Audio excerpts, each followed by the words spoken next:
Un hombre poderoso y adinerado con gran influencia en la sociedad, me conquistaba con cenas lujosas y preparadas por chefs profesionales en su ostentosa residencia, aprovechando las largas estancias fuera de casa de su esposa. Yo, una joven de 18 años, llena de inocencia y desconocedora de la malicia, creía ciegamente en sus palabras y juramentos de un amor sincero y duradero. Esa fantasía romántica propia de mi edad se convertiría con el tiempo en el mayor error de mi vida, pero también en el origen del mayor tesoro que he tenido, mi hijo. Hola a todos, me llamo Adelaide, tengo 78 años, y hoy voy a compartir con ustedes un secreto que he guardado celosamente dentro de mí por más de 50 años. Antes de empezar, les agradecería mucho que dejaran su me gusta en este vídeo y se suscribieran al canal. Su apoyo es fundamental para que siga compartiendo mis recuerdos. Me gustaría saber desde dónde están escuchando esta historia, así que por favor, déjenlo en los comentarios. Me hace feliz saber que mis palabras llegan a tantos lugares del mundo. Nací en 1947, en un pueblito tan insignificante que ni siquiera figuraba en los mapas. En una modesta casa de 3 habitaciones, con suelo de tierra compactada y un techo que permitía el paso de la lluvia, vivíamos 8 hermanos apiñados. Mi padre se dedicaba al trabajo agrícola para subsistir, y mi madre, con el fin de sumar ingresos, lavaba ropa para familias con más recursos. El hambre era una sombra persistente que nos acompañaba a diario. A mis 18 años, cuando la sequía azotó nuestra cosecha de maíz, me resulta imborrable el recuerdo de la desesperación. Era imposible alimentar a todos con tan poco. Fue entonces cuando Rosalina, una conocida que trabajaba como cocinera en la capital, nos visitó y comentó que los patrones de una amiga necesitaban una asistenta doméstica. «Eres fuerte, trabajadora y tienes buena presencia», me dijo examinándome con detenimiento. A la señora le gustan las chicas del campo, cree que son más honradas y menos propensas a los vicios de la ciudad. Mis padres, con pesar, se oponían a que me fuera. La gran ciudad, según mi padre, era un lugar peligroso que corrompía a las jóvenes inocentes, mascullaba, preocupado. Sin embargo, cuando nuestros ahorros se acabaron y mi hermano menor contrajo una enfermedad incurable, la situación nos obligó a cambiar de opinión. Preparé un pequeño equipaje con 2 conjuntos de ropa, un peine de madera y la medalla de San Cristóbal que mi abuela me había dado. Partimos una fría mañana de abril de 1965, con la promesa de que enviaría dinero cada mes. El viaje en autobús duró casi todo el día. Al llegar a la capital me sentía aturdida, nerviosa y con el corazón latiendo con fuerza, dividido entre el temor y la esperanza. Rosalina me esperaba en la estación de autobuses. «Camina con cuidado, habla poco y trabaja mucho», me aconsejó mientras caminábamos. «La casa es un símbolo de estatus. El doctor Albuquerque es un médico famoso y su esposa, bueno, tiene sus rarezas. Lo entenderás pronto». Jamás olvidaré la primera vez que contemplé aquella imponente mansión. El edificio se alzaba majestuoso, un palacio sacado directamente de los libros de cuentos que la maestra leía en voz alta en la escuela primaria, durante su infancia. Su fachada estaba adornada por un jardín frondoso y en la parte trasera, un enorme patio se extendía majestuoso. Sus imponentes ventanas, vestidas con cortinas de seda, prometían un interior de ensueño. Al ser una empleada, la entrada principal me estaba prohibida y por eso, accedí a la propiedad por la puerta trasera. Allí, en el salón de costura, me esperaba doña Clarice. Era una mujer esbelta y elegante con el cabello perfectamente peinado y unas uñas rojas, adornadas con joyas que brillaban incluso con la luz tenue de la tarde. Me escudriñó detenidamente como si fuera un cuidador evaluando a un animal en una subasta. «¿Sabe leer?», preguntó con voz firme, siendo esa la primera de una serie de preguntas concisas. «Sí, señora. Terminé la escuela primaria». «¿Sabe cocinar?». «Lo básico, señora, pero aprendo rápido». «¿Tiene novio o familia cerca?». «No, señora, solo mis padres en el interior». Pareciendo satisfecha con mis respuestas, continuó: aquí hay normas, adelante. Uniformes impecables en todo momento, pelo recogido y uñas cortas. No podrás recibir visitas y tendrás libre los domingos desde las 2 de la tarde hasta las 8 de la noche. Si necesitas salir en otro momento, deberás solicitar permiso. ¿Comprendido? Sí, señora.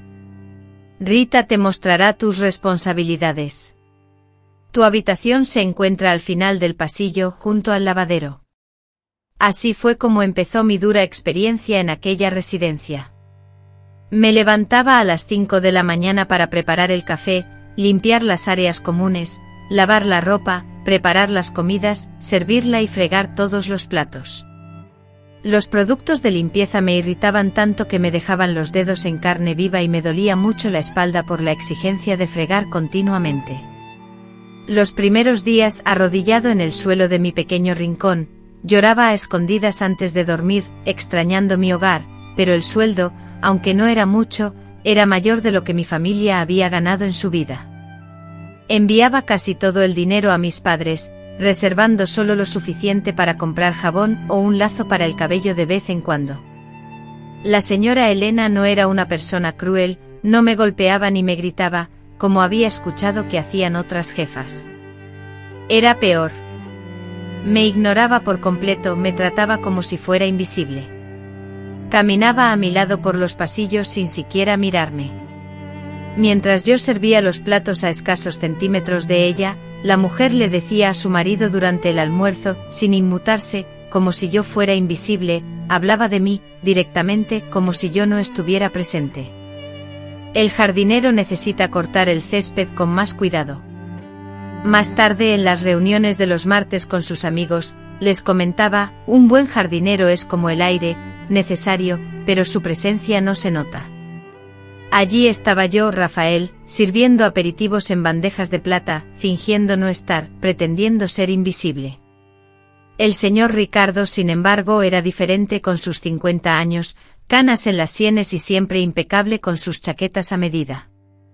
Él me trataba con respeto, no como a un igual por supuesto, pero sí como a una persona. Buenos días, Rafael, me saludaba al entrar en la cocina para pedir la botella de agua. A veces, para contrarrestar la actitud de su esposa, comentaba: el jardín está precioso hoy. Ricardo, consciente de la actitud de su esposa hacia mí, le reprendía en ocasiones cuando creía que yo no podía oír: no seas tan cercana con los empleados. Eso genera confianzas que no deberíamos permitir. Mi día a día se basaba en una rutina extenuante, pero previsible, hasta que aquella noche de julio, todo dio un giro inesperado. La señora Elena, quien era mi empleadora, se ausentaría durante 4 días para visitar a su madre enferma en otra ciudad. Era la primera vez que se ausentaba desde que yo había comenzado a trabajar allí, 3 meses atrás, y el señor Ricardo, su esposo, se quedaría en casa, alegando tener compromisos laborales urgentes. La primera noche transcurrió como de costumbre, preparé la cena y él comió solo en el comedor, mientras yo esperaba en la cocina.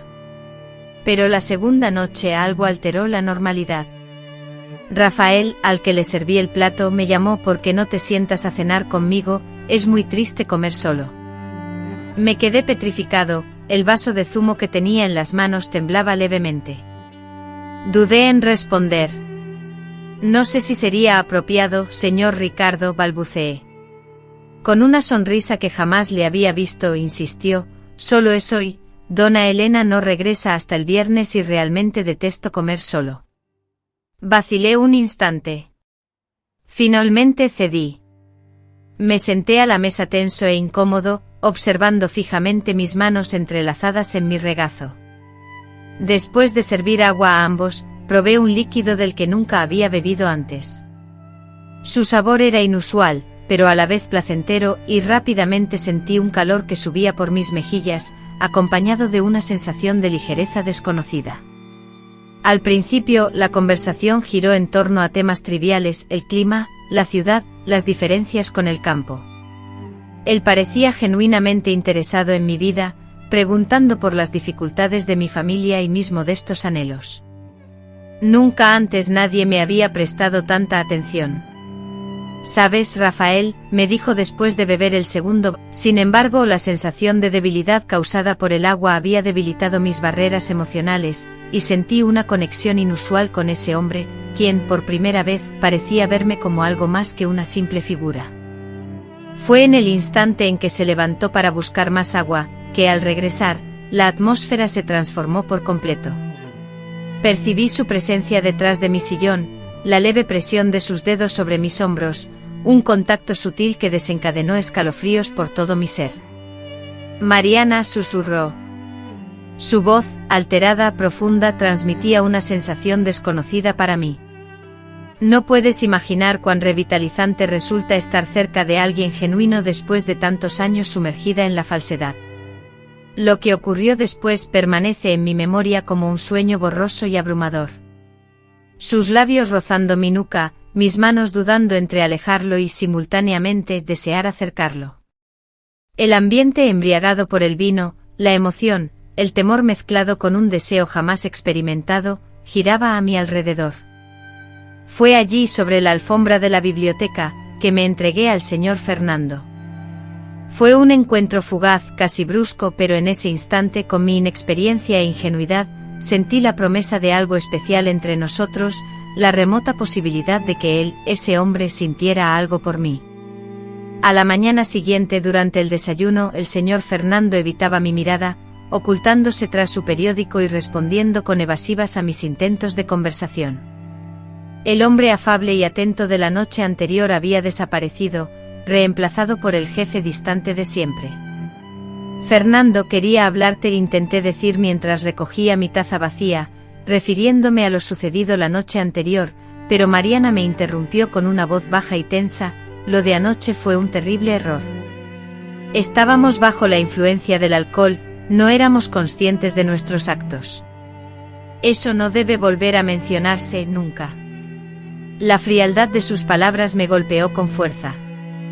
Tragándome las lágrimas, asentí mecánicamente y regresé a la cocina con el corazón roto, preguntándome cómo pude ser tan ingenua. Cómo pude ser tan ingenua como para pensar, incluso por un breve momento, que yo, una simple empleada, significaba algo más que un mero entretenimiento para él, un cuerpo dispuesto a satisfacer su soledad nocturna. Los días posteriores se transformaron en un infierno de humillación silenciosa e invisible. El señor Fernando, antes siempre presente, ahora salía de la casa al amanecer y regresaba ya entrada la noche, evitando a toda costa encontrarse a solas conmigo. Cuando su esposa, doña Elena, volvió de su viaje, él se desvivía en atenciones hacia ella, demostrando un afecto desbordante, como si intentara expiar algún pecado. Fernando está muy atento últimamente, comentó doña Elena, visiblemente sorprendida. Incluso me ha traído flores. Debe de haberme echado de menos. Cada una de esas palabras era como una pequeña puñalada en mi corazón. Continué con mi trabajo sumisa y con la cabeza gacha, procurando pasar desapercibida, hasta que transcurridas 6 semanas, comprendí que algo terrible estaba sucediendo. Mi menstruación, siempre puntual como un reloj suizo, se había retrasado. Esperé 1 semana, 2, rezando todas las noches para que fuera un error. En la 3ª semana, la verdad, dura e ineludible, se impuso: estaba embarazada del señor Fernando. La angustia que me invadió en ese instante es algo que incluso ahora, tantos años después, resulta imposible de plasmar con palabras. Corría el año 1988, yo acababa de cumplir 20 años y me encontraba completamente sola, soltera, sin familiares en la ciudad, sin amigas cercanas, con apenas unos pocos ahorros y, para colmo, embarazada del hijo de mi jefe, un hombre casado que me superaba en 30 años y que, tras aquella noche, a duras penas lograba sostenerme la mirada.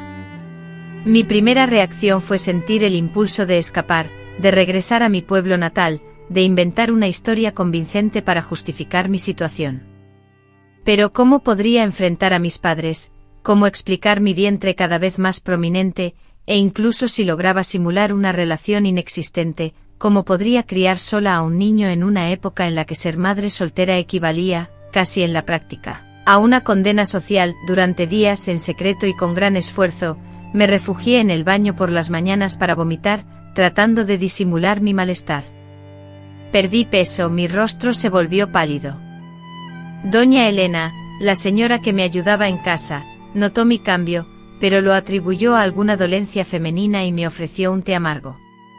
Irónicamente ese té resultó ser un alivio para las náuseas. Finalmente, tras semanas de tormento interno, reuní la valentía para encarar al señor Fernando. Aguardé pacientemente el instante en que doña Elena, su esposa, partiera hacia su club de bridge, y lo encontré solo en su despacho. Fernando, comencé, mi voz temblorosa delataba mi nerviosismo, necesito contarte algo vital. Él, visiblemente impaciente, alzó la vista de los documentos que revisaba. ¿Qué ocurre, Mariana? Estoy ocupado. Estoy esperando un hijo, logré articular apresuradamente, un hijo tuyo. Su semblante se transformó de inmediato, el asombro inicial dio paso a un terror palpable y luego, a una furia gélida que jamás hubiera creído posible. ¿Estás segura?, preguntó su voz, aunque controlada, era una amenaza revestida de frialdad. Doctor, usted ha sido el primer y único hombre en mi vida. Se levantó de golpe, rodeó la mesa y cerró la puerta del despacho con llave. Por un fugaz instante de delirio fantaseé con un abrazo, con una solución conjunta. Sin embargo, su rostro reflejaba una ira contenida y destructiva. ¿Te das cuenta de lo que has hecho?, exclamó con un tono amenazante. ¿Comprendes las consecuencias de tus actos? Mi reputación, mi trabajo, mi matrimonio, todo se ha ido al traste por una noche insensata. Ante su furia, retrocedí, sintiendo miedo. No fui la única, doctor, repliqué intentando mantener la compostura. No me vengas con eso, replicó visiblemente irritado. Seguro que lo planeaste todo. Esperaste el momento oportuno, que bebiera demasiado. Esas cosas siempre suceden, la secretaria ambiciosa que busca trepar en la vida. Las lágrimas rodaban por mis mejillas, pero ya no eran de temor o pena, sino de rabia. No fue así, defendí. Usted me invitó, usted sirvió el vino, usted inició todo esto y ahora me culpa. Me ignoró por completo. ¿Cuánto quieres para que esto se solucione? ¿Cuánto necesitas para desaparecer?, inquirió con tono cansino. Fue entonces cuando entendí la gravedad de su propuesta. No voy a deshacerme de mi hijo, contesté, respondiendo con un impulso protector, acariciando mi vientre. Es mi bebé. ¿Y qué esperas que haga yo?, preguntó, perdiendo la paciencia. ¿Cómo podría dejar a mi esposa arruinar mi vida, por un desliz de una noche? En ese momento, todas las ilusiones románticas que aún me quedaban se derrumbaron. El hombre que tenía enfrente ya no era el mismo que me había hecho sentir especial por unas horas, ahora era frío, calculador, solo preocupado por sus propios intereses. No espero nada de usted, respondí, tragándome el orgullo herido. Sentí que debía decírselo. Pareció relajarse un poco, como si se quitara un peso de encima. Es sensato por tu parte. Pasó su mano por mi cabello con gesto pensativo. Te daré algo de dinero, lo suficiente para que empieces una nueva vida en otro lugar. Será lo mejor para todos. ¿Y si no quiero irme?, pregunté, sorprendida por mi propia audacia. Este es mi trabajo, mi sustento. Su mirada se ensombreció de nuevo. No seas ingenua, Mariana.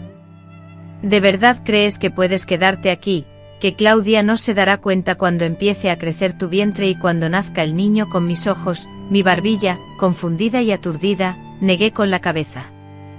No es necesario que te vayas, esa no es la única solución, le había suplicado, pero mi súplica no fue escuchada. Abandoné la oficina, sintiéndome derrotada y humillada, con la promesa de un sobre que contendría dinero y que me sería entregado al día siguiente. La noche se extendió y pasé horas sin dormir, las lágrimas silenciosas empapando mi almohada mientras intentaba desesperadamente encontrar una salida a aquella situación que me parecía imposible. Al amanecer, algo inesperado sucedió. Doña Claudia, con el rostro más pálido que nunca, interrumpió la preparación del café en la cocina. Mariana, dijo con una voz inusualmente tranquila, ven a la oficina cuando termines aquí. Mi corazón se disparó. Ricardo, inmóvil como una escultura, se mantenía erguido junto a la ventana, con la vista clavada en el jardín. Siéntate, Mariana, ordenó la señora Claudia, indicando la silla frente a mí con un gesto autoritario. Con las manos temblorosas, obedecí. La quietud de la habitación se cernía sobre mí como una losa, y me refugié tras el mostrador, sintiendo la tensión palpable. La señora Elena, con una calma inquietante, comenzó a analizar cada palabra. Mientras buscaba los documentos fiscales en el despacho, encontré esto en el cajón de Ricardo. Deslizó un trozo de papel arrugado hacia mí, una nota garabateada, escrita con la inconfundible letra de Leonardo, que indicaba: fondos para Manuela, emergencia.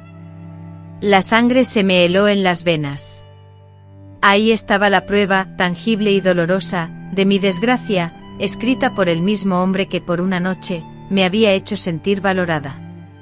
Me pareció extraño, continuó doña Elena, con una serenidad aún más escalofriante que un grito, porque mi marido le daría dinero a la niñera para resolver una emergencia. Entonces busqué la mirada de Ricardo, implorando silenciosamente que interviniera.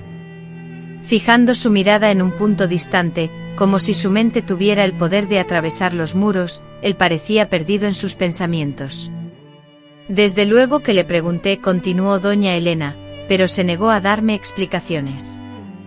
Únicamente me dijo que necesitabas ayuda. Se acercó clavando sus ojos en los míos, y entonces decidí preguntarte directamente. ¿Qué problema es este, Manuela, que mi esposo está tan preocupado por resolverlo con dinero? Tragué con dificultad, sintiendo las palabras atoradas en mi garganta. Ricardo, con voz casi doliente, finalmente habló. Elena, ya te lo he dicho, solo es un préstamo. La familia de Manuela está pasando por dificultades en su pueblo. Cállate, Ricardo, exclamó doña Elena, volviéndose hacia él con una furia repentina que me hizo encogerme en la silla. No me vengas con más mentiras, ¿me crees tonta? Ricardo retrocedió, visiblemente intimidado por la inesperada explosión de su esposa, quien solía ser tan serena. Doña Elena, con la mirada clavada en mí, se recompuso como si fuera una olla a presión a punto de estallar, buscando desesperadamente contener la furia. Quería escucharme, exigía la verdad. Un silencio tenso y asfixiante se apoderó de la sala. El reloj colgado en la pared parecía amplificar cada segundo que transcurría. Mi corazón martilleaba con tanta fuerza que temía que lo escucharan. Estoy esperando, Manuela, insistió doña Elena con voz firme. Y no me iré de aquí hasta tener respuestas. Bajé la vista, incapaz de sostener su mirada penetrante. Es algo personal, señora, murmuré con voz apenas audible. Ella golpeó la mesa con tanta fuerza que me hizo saltar. Personal. Nada relacionado con mi marido y mi dinero, es solo personal. Habla ahora mismo o lárgate de esta casa, inmediatamente, sin referencias y sin un solo centavo. Estaba atrapada en un callejón sin salida, sin empleo, sin dinero. ¿A dónde podría ir? ¿Cómo sobreviviría? Especialmente ahora, con una vida creciendo dentro de mí. Los pensamientos se agolpaban en mi mente, cada uno más desesperado que el anterior. Finalmente, después de mucha vacilación, confesé: estoy embarazada. Las palabras, como aves presas del pánico, se liberaron de mi boca y volaron al aire.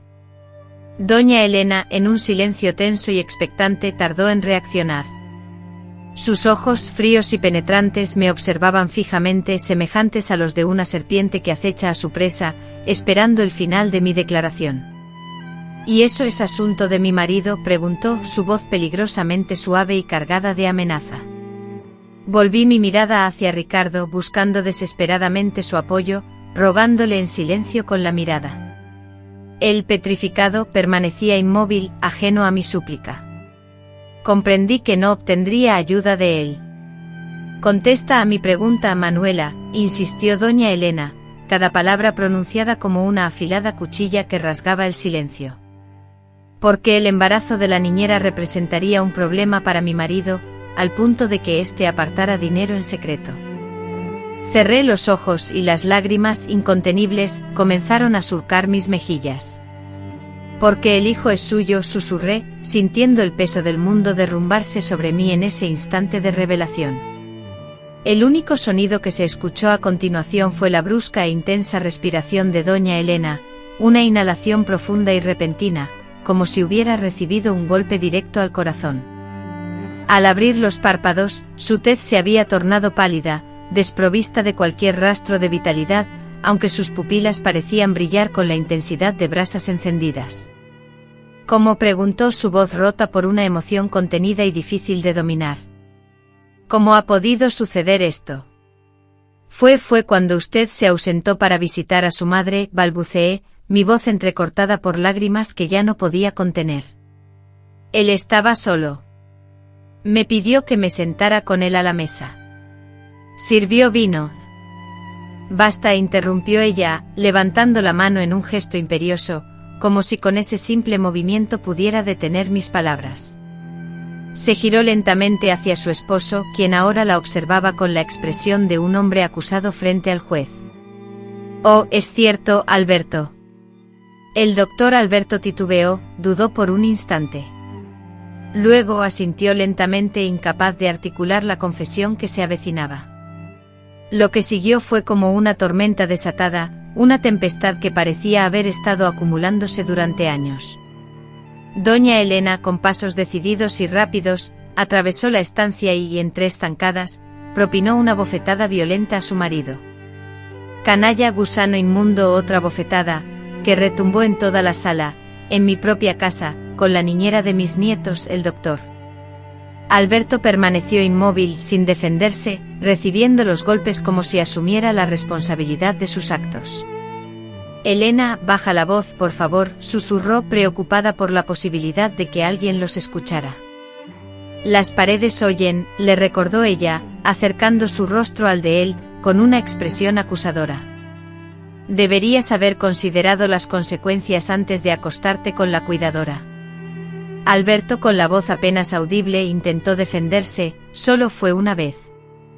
Esa noche mandé a Lucía y Miguel a casa temprano. Nadie lo vio, nadie lo sabe. Por favor, Elena, no hagamos de esto un escándalo mayor de lo que ya es, imploró, consciente de que la mención de los otros empleados le recordaba la presencia de posibles testigos. Elena, respirando con dificultad, se alejó de su marido, alisándose el vestido como un reflejo de su turbación. Cuando finalmente habló, su voz había recuperado un poco de compostura, aunque aún temblaba por la rabia contenida.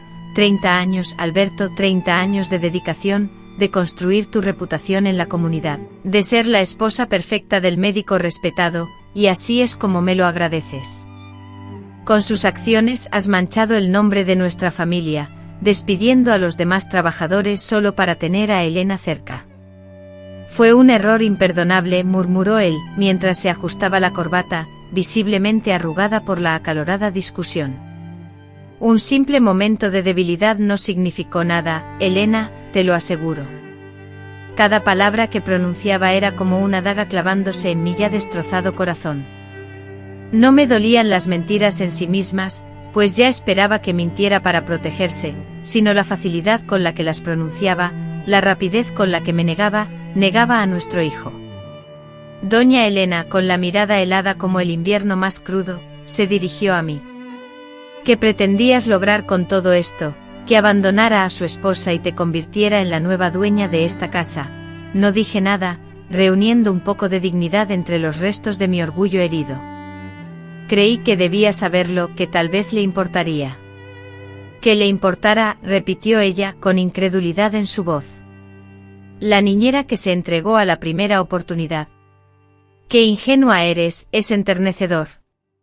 Luego se volvió de nuevo hacia su marido. ¿Y tú, Alberto, sientes algo por esto? El doctor Alberto vaciló. Una sola fracción de segundo, pero fue suficiente. Esa fugaz excitación me reveló la verdad sobre lo que significó para él nuestra noche.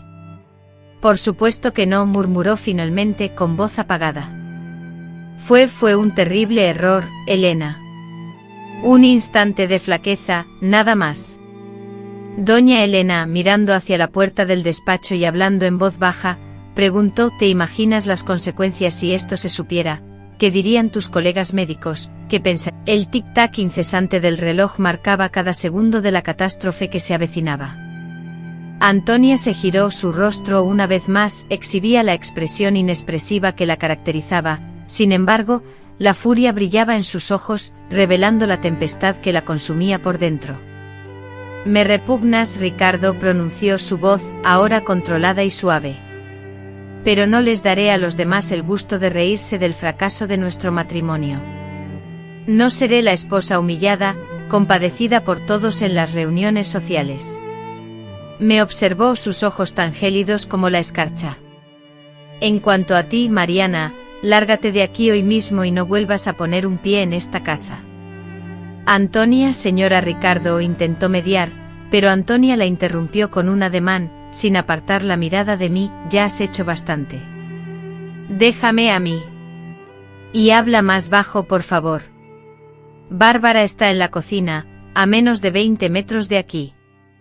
Después de volver a tomar asiento en la mesa, recuperando por completo su compostura, como si la reciente confrontación no hubiera existido, preguntó de manera brusca: ¿cuánto? Confundida, respondí: ¿cómo? Entonces, continuó, ¿cuánto dinero necesitas para desaparecer, para solucionar este problema, para que no te cruces nunca más en nuestro camino, para que mantengas silencio sobre lo sucedido en esta casa? En ese momento comprendí que para ella yo no era una persona vulnerable y asustada, sino una inconveniencia a erradicar, un obstáculo a eliminar mediante dinero, una posible fuente de escándalo que debía ser silenciada. Con una fuerza que desconocía poseer, respondí: no he venido a pedir dinero. Ella, con frialdad, corrigió: he venido porque creo que él merece saber que va a tener un hijo, un bastardo, y que, como acabas de oír, no significa nada para él. Me puse de pie, temblorosa pero decidida a conservar un último atisbo de dignidad. No quiero su dinero, señora. Me voy ahora mismo. No seas ingenua, replicó de Antonia, con un tono que combinaba desdén y advertencia. ¿Cómo pretendes valerte por ti misma en esta situación, una mujer soltera embarazada, sin un historial laboral favorable? Sé sensata y considera las posibles consecuencias si esta situación se expusiera a terceros. Sería extremadamente perjudicial para todos nosotros, ¿no lo crees? La amenaza, sutilmente insinuada, era inequívoca. Si rechazaba la oferta económica e intentaba revelar lo sucedido, se encargaría de arruinar mi reputación, ya de por sí comprometida por mi estado y soltería. La realidad, cruda y evidente, pesaba sobre ambas. Sin dinero, sin empleo, ¿dónde podría refugiarme? ¿Cómo podría criar a mi hijo en soledad? Peor aún, si me difamaba, haciéndome imposible encontrar trabajo en la ciudad. Acepto la suma, pero no para resolver el problema como sugieres. Voy a tener a este hijo con o sin tu ayuda. De Antonia pareció complacida con mi capitulación. Ricardo te entregará el equivalente a 3 meses de salario. Eso es más que suficiente, mucho más de lo que te corresponde. A cambio de esta generosidad, te marcharás hoy mismo y nunca más volverás a esta casa ni mencionarás el nombre de mi esposo. Para todos, ese hijo que esperas es de un novio que te abandonó. Está claro, asentí en silencio, ahogando mi orgullo, mi ira y la humillación. Ve a empacar tus pertenencias, me ordenó. Quiero que te hayas ido de aquí en 1 hora y que salgas por la puerta trasera. No quiero que Bárbara y Celia te vean salir con una maleta. Les diré que tuviste una emergencia familiar y que tuviste que irte urgentemente. Cuando me disponía a marcharme, añadió, y Mariana, agradece que sea solo esto. Si me hubiera guiado por mi primer impulso, te iría sin un centavo y con la policía tras de ti, acusada de algún robo. Ya me lo imaginaba, respondí saliendo de la oficina con la cabeza gacha y las piernas temblorosas, sintiendo que me habían arrebatado toda la fuerza. Al cruzarme con la doctora Fernanda, nuestras miradas se encontraron fugazmente. En sus ojos no se reflejaba arrepentimiento alguno, sino un marcado alivio. Un alivio palpable por haberse deshecho de un problema molesto con la simple oferta de 3 meses de indemnización. Un alivio claro por evitar las consecuencias de sus acciones. Antes de que la puerta se cerrara definitivamente, aún pude escuchar al doctor Ricardo hablando con su esposa. En cuanto a ti, Fernanda, no te ilusiones creyendo que esto ha terminado. Esta noche, cuando estemos a solas, tendremos una extensa conversación sobre tu futuro en esta clínica. 1 hora después abandoné aquel lujoso ático para siempre, llevando conmigo una pequeña mochila y un sobre con dinero que en mi bolsillo sentía como una carga pesada. Las lágrimas que surcaban mi rostro ya no eran producto de la humillación ni del miedo, sino de una profunda rabia dirigida hacia mí misma, contra mi ingenuidad, contra mi propia estupidez, por haber confundido la admiración con un sentimiento más profundo. Mientras caminaba sin rumbo fijo por la avenida, una pregunta me atormentaba constantemente: ¿a dónde ir ahora? Un joven provinciano, solo en la inmensidad de la gran ciudad, sin empleo, sin estudios ni habilidades. El mundo se extendía ante mí inmenso y amenazante como nunca antes lo había visto. A unas pocas manzanas de la estación de autobuses, di con un cortijo sencillo. La dueña, una mujer de unos 50 y tantos años llamada Celia, no me interrogó mucho cuando le conté que acababa de perder mi empleo. Tengo una habitación pequeña en la parte trasera, me ofreció. No es gran cosa, pero está limpia y segura. La habitación era diminuta, incluso más reducida que mi espacio en el ático de la doctora Fernanda, pero era mía. Era un refugio donde podía desahogar mis lágrimas sin ser observado, gritar mi dolor sin ser escuchado, y asimilar la traición que había sufrido. No solo la traición de la mujer que me había engañado y luego abandonado, sino también la traición de mis propios sueños ingenuos, de mis infantiles esperanzas de que quizás, solo quizás, pudiera ser importante para alguien como ella. Durante días apenas salí de la habitación. Lloraba hasta quedar exhausto y dormirme. Me despertaba con náuseas y volvía a llorar. El dinero que había recibido, ese puñado de billetes ajenos, parecía calentar y a la vez corromper el colchón donde lo ocultaba. Era el precio de mi silencio, de mi dignidad perdida, y de un futuro incierto que se presentaba sombrío. Al 7º día, la puerta resonó con los golpes suaves de Celia. Sin entrar en detalles, colocó una bandeja humeante con sopa caliente sobre la pequeña mesa. No es asunto mío, dijo con voz suave, pero lo que sea que te esté atormentando, no mejorará si te dejas morir de hambre. Su rudeza, mezclada con amabilidad, derribó la última barrera de mi sufrimiento. Le conté todo. Omití los nombres de la doctora y el doctor, pero revelé la promesa de trabajo, el acoso incesante y el despido injustificado. En lugar de un juicio, Celia solo asintió con una expresión de cansancio. No es la primera vez que escucho esta historia, muchacho. Y lamentablemente no será la última. Esta gente se aprovecha porque puede, porque el sistema los ampara. Con la voz ronca por el llanto, le pregunté: ¿qué voy a hacer ahora? ¿Cómo podré sobrevivir solo, paso a paso? Respondió Celia, con una serenidad práctica. Después de priorizar mi bienestar personal y alimentarme adecuadamente, el siguiente paso fue buscar un empleo. Siguiendo el consejo de Celia, me dediqué a la búsqueda de trabajo, una tarea que resultó ser muy difícil. Mis escasas calificaciones, limitadas a una educación primaria incompleta, restringían significativamente mis opciones laborales. A pesar de las dificultades, logré conseguir un puesto como ayudante en un pequeño almacén. El trabajo era físicamente exigente, implicando cargar pesadas cajas y largas jornadas de pie, pero la remuneración era suficiente para cubrir el alquiler y, con suerte, ahorrar algo. Durante las primeras semanas, vivía con un temor constante de encontrarme con personas conocidas del pasado. Si veía al señor Almeida o a la señora Elena en la calle, cruzaba de acera inmediatamente. Al divisar un coche importado, sentía la necesidad de bajar la mirada y evitar cualquier contacto visual. Procuraba no pasar cerca del bufete de abogados donde sabía que trabajaba. Con el tiempo ese pánico inicial fue disminuyendo gradualmente, reemplazado por una preocupación más urgente, la necesidad de sobrevivir y asegurar el bienestar de mi bebé. A medida que mi vientre se abultaba, las preguntas sobre mi soltería brotaban sin remedio en la tienda del barrio, en el patio vecinal y en mis escasas visitas al mercado. La amenaza fue clara: si no abandonaba al niño, lo perdería. Aquellos fueron tiempos de sufrimiento y escasez. Logré sobrevivir gracias a mis ahorros, que se desvanecían día a día. Cuando mis fuerzas me lo permitían, horneaba pasteles por encargo, y cuando mi ánimo se lo permitía, limpiaba casas. La señora Silda, mi casera, me rebajó el alquiler prometiendo compensármelo más tarde, aunque ambas sabíamos que era un gesto de caridad. Mi hijo nació en una gélida noche de junio de 1988, después de 18 horas de un parto difícil en el hospital público.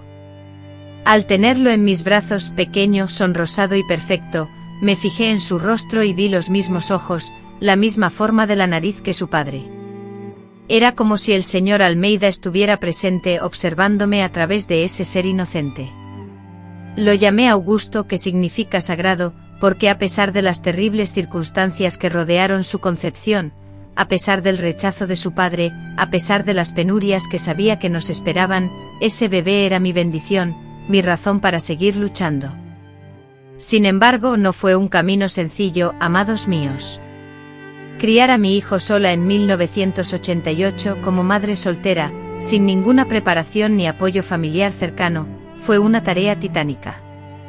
Además, guardaba un secreto que me pesaba enormemente, agobiando mis jóvenes hombros. Los primeros meses con Augusto fueron una combinación intensa de amor incondicional y desesperación silenciosa. Nunca creí posible sentir tanto amor por un ser tan diminuto y desconocido, mientras luchaba con la angustia constante de cómo proveer para él al día siguiente.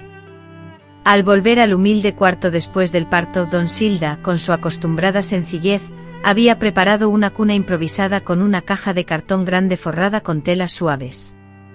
«Es lo mejor que pude hacer», me dijo sin rodeos. Esa simple caja, llena de cariño, valía más para mí que todos los lujosos muebles del apartamento del señor Almeida. Tuve que regresar al trabajo cuando Augusto apenas tenía 4 semanas de vida, no por elección, sino por absoluta necesidad. El dinero se terminaba y había que alimentar a mi hijo. Dona Silda, quien desde hacía tiempo se había convertido en una figura maternal para mí, se encargaba del pequeño Augusto mientras yo trabajaba en el restaurante.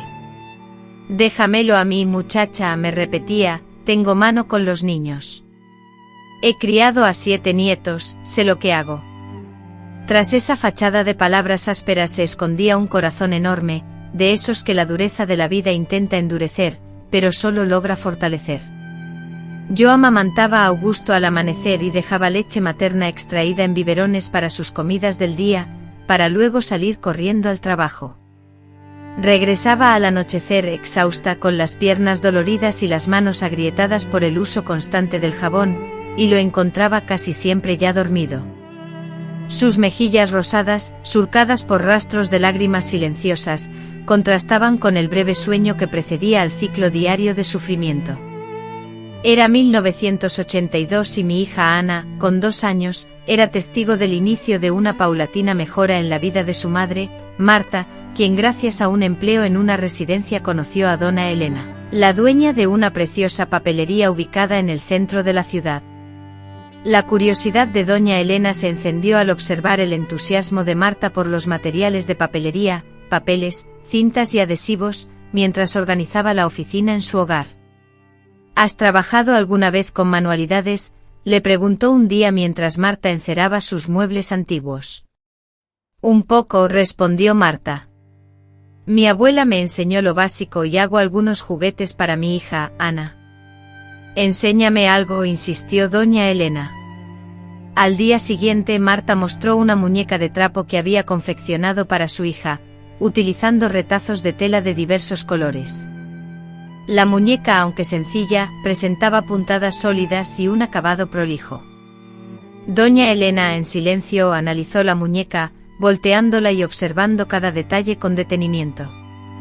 No está mal, comentó al final. Con práctica puedes mejorar. Una semana después, Marta fue llamada para una entrevista laboral en la papelería.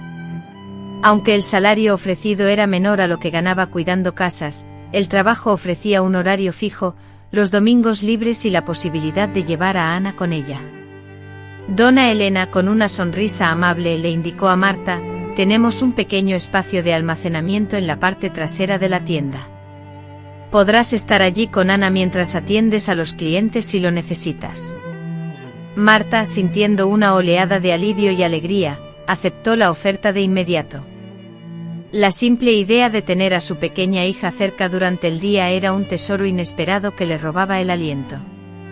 Además, el trabajo en una papelería, rodeada de lápices, cuadernos y todo tipo de artículos creativos, era infinitamente más atractivo y gratificante que las duras jornadas de limpieza y fregado que le dejaban las manos agrietadas y doloridas. Durante los primeros meses, Marta se sumergió en su nuevo mundo, aprendiendo los nombres de los diversos productos, ordenando meticulosamente los estantes de bolígrafos y cuadernos, y atendiendo a los clientes con una sonrisa amable. Por las noches, después de que Ana se dormía plácidamente, Marta aprovechaba los restos de papel, cintas y otros materiales que Dona Elena le permitía llevarse a casa para practicar sus habilidades manuales. Con paciencia y dedicación, creaba pequeños adornos para su hija, restauraba con cariño sus propias pertenencias y se esforzaba por replicar los diseños que veía en las revistas de manualidades que los clientes dejaban olvidadas en la tienda. Fue en aquella época cuando finalmente pudieron alquilar un pequeño apartamento para ellas solas, un espacio modesto con un solo baño y una cocina de reducidas dimensiones, situado a poca distancia de la papelería donde trabajaban. Aunque era sencillo, significaba la tan anhelada independencia. El día de la mudanza, Marta no pudo contener las lágrimas de alegría al observar a Ana, su hija, gateando por el suelo de aquel lugar que, a pesar de su sencillez, sería su hogar. En 1984, coincidiendo con el 4º cumpleaños de Ana, doña Elena, la dueña de la papelería, ascendió a Marta. Además de sus tareas habituales en el mostrador, Marta comenzó a diseñar envoltorios de regalo personalizados y a crear álbumes de fotos a medida. Este ascenso trajo consigo un ligero aumento de sueldo, lo suficiente para adquirir a plazos una máquina de corte y troquelado de segunda mano. Esta máquina, con su sólida estructura, su pesada base y su imponente palanca de metal, se convirtió en su posesión más preciada después de Ana. Marta comenzó a trabajar el doble, ocupándose de la tienda durante el día y aceptando encargos adicionales en casa por las noches, lo que acentuó las ojeras bajo sus ojos, pero a la vez amplió sus oportunidades. Ana, una niña vivaz y brillante, rebosante de energía y con facilidad para la palabra, crecía cada día con un parecido asombroso a su padre. Sus ojos, la forma de su boca y hasta ciertos gestos familiares evocaban en Marta, su madre, el recuerdo vívido del hombre que había marcado y llenado de alegría su vida. Un día, después de asistir a la guardería comunitaria donde Marta la había inscrito, Ana, con 5 años, formuló por primera vez la pregunta que rondaba en su mente: «Mamá, ¿dónde está mi padre?». Los otros niños hablaban de sus padres y Ana, consciente de esa ausencia, sintió que algo faltaba en su pequeña familia. Marta, preparada para ese momento, había ensayado mentalmente la respuesta incontables veces. «Tu padre era un hombre bueno, Ana. Se llamaba Lucas. Trabajábamos juntos en la misma empresa, nos enamoramos, pero falleció antes de que pudiéramos casarnos. Poco después descubrí que estaba embarazada». La mentira que había guardado celosamente desde la partida de Lucas, fluyó de sus labios con una facilidad sorprendente.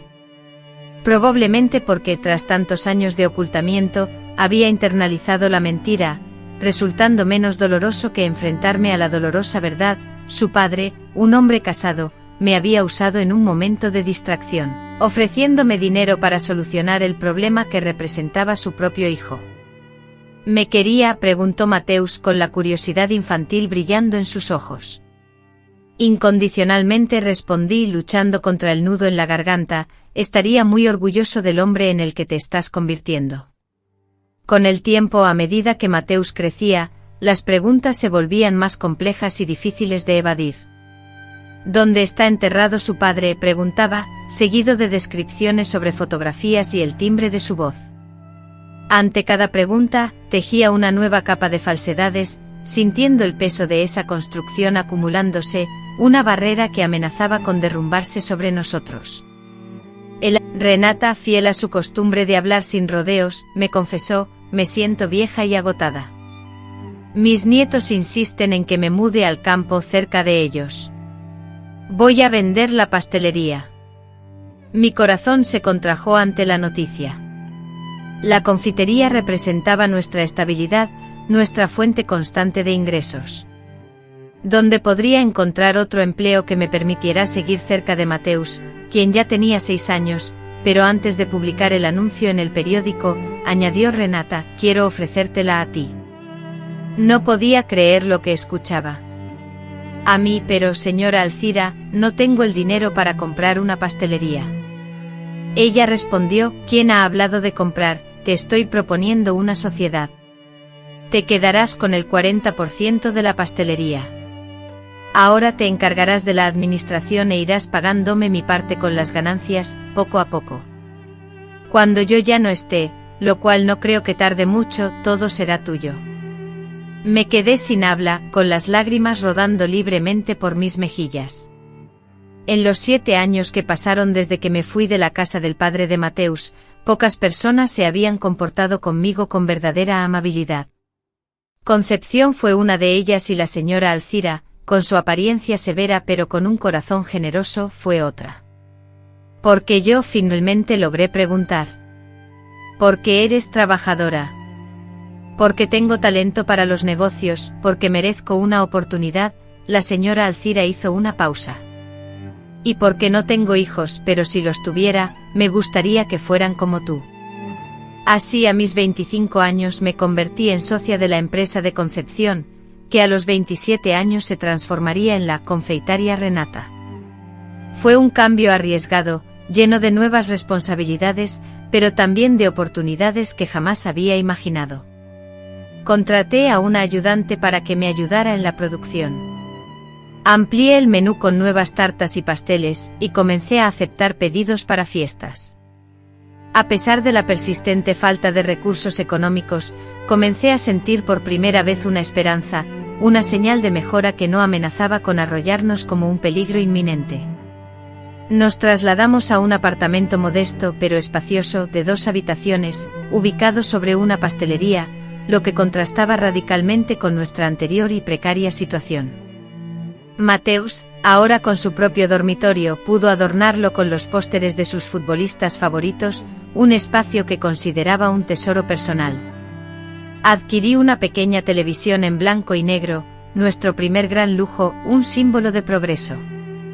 En 1975, cuando Mateus cumplió 9 años, doña Alcira, en un gesto de generosidad final, falleció serenamente mientras dormía, dejándome en su testamento su parte de la confitería sin ninguna obligación. Lloré su pérdida como si fuera mi propia madre, y en cierto sentido, lo era. La vida continuó su curso, entrelazando momentos de felicidad con desafíos cotidianos. Mateus crecía fuerte e inteligente y con una incesante curiosidad por el mundo.